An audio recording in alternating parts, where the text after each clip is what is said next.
لا تأسفن على الدنيا وما فيها، فالموت لا شك يفنينا ويفنيها. ومن يكن همه الدنيا ليجمعها، فسوف يوما على رغم يخليها.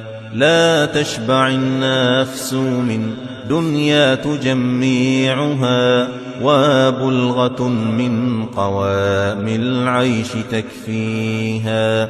فاعمل لدار البقاء رضوان خازنها، الجار أحمد والرحمن بانيها. أرض لها ذهب والمسك طيناتها، والزعفران حشيش نابت فيها. أنهارها لبان محض ومن عسل، والخمر يجري رحيقا في مجاريها. والطير تجري على الأغصان عاكفات، تسبح الله جهرا